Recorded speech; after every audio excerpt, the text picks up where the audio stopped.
At its core, cosmic horror relies on a specific premise. The universe is a freezing, empty void, and it is entirely indifferent to human existence. For decades, writers explored this void through a highly specialized protagonist. You know the type: a frail academic, an antiquarian, or a passive observer hiding in a library. The narrative arc for these scholars is remarkably consistent. They stumble across an ancient text or a strange artifact, realize the true nature of the cosmos, and their delicate minds immediately shatter. But after nearly a century of repetition, the audience knows exactly what is going to happen.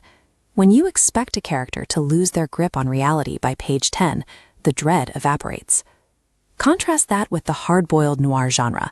The noir detective is defined by absolute physical dominance and total agency. They kick down doors, take a beating, and force the world to give up its secrets. Author Laird Barron takes these two entirely incompatible genres and forces a high-speed collision. This diagram contrasts exactly how his substitution works. On the right, the traditional scholar maxes out on absolute vulnerability. On the left, Barron swaps in the noir investigator, a character built entirely around absolute agency. He approaches a cosmic threat the exact same way he works a standard crime scene. By placing an utterly fearless protagonist against an unbeatable cosmos, Barron generates a distinct psychological terror. When a character whose defining trait is invulnerability finally breaks, the impact on the reader is devastating. To make this work, the threat has to be genuinely unknown. Relying on established entities like H.P. Lovecraft's Cthulhu provides the reader with a familiar safety net. Familiarity kills dread. This timeline connects Barron's short story collections, like the Imago sequence and Occultation, to map out his bespoke Indigenous Pantheon. At the center sits Old Leech.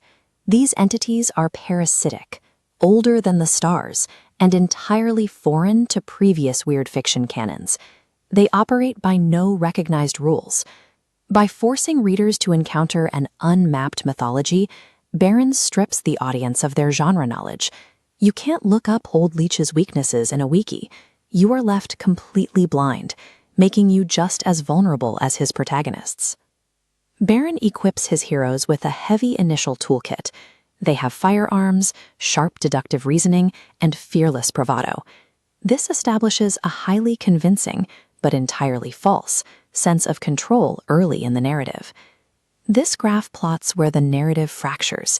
The protagonist's illusion of agency drops sharply as cosmic variables rise. It's a supernatural glitch. Look at his novel, The Croning. The protagonist's reality dissolves into disjointed, fractured memories, dismantling any logical sequence of events. And Barron's void is not silent. It is a highly active, chatty malice. These entities openly communicate, making it painfully clear that they view all of human history as a minor, fleeting joke. Barron generates horror through the agonizing, step-by-step realization that human competence is mathematically useless against the universe. Barron's heroes start as hyper-capable forces of nature, but they inevitably end up as broken, helpless remnants. This friction between human effort and vast geological timelines is the engine of the eco-weird. In this subgenre, monsters function like a hostile, changing environment, forces of nature that process our cities and our history with total indifference. This creates a direct psychological mirror effect on the audience. If the toughest, most physically dominant human archetypes are utterly powerless against these environment-scale threats, the average person sitting at home has zero chance of survival. Barron's fiction explores the ultimate illusion of control. He corners the reader, forcing us to confront our collective vulnerability as a species. By swapping the fainting scholar for the hardened investigator, Barron demonstrated that cosmic dread doesn't require H.P. Lovecraft's specific props to function. He distilled cosmic horror down to its most terrifying truth. No matter how tough humanity perceives itself to be, to the universe, we are nothing. To experience this systematic stripping of agency firsthand, pick up foundational texts like the short story Shiva, Open Your Eye, or his novel The Croning. Just don't expect your deductive reasoning to save you.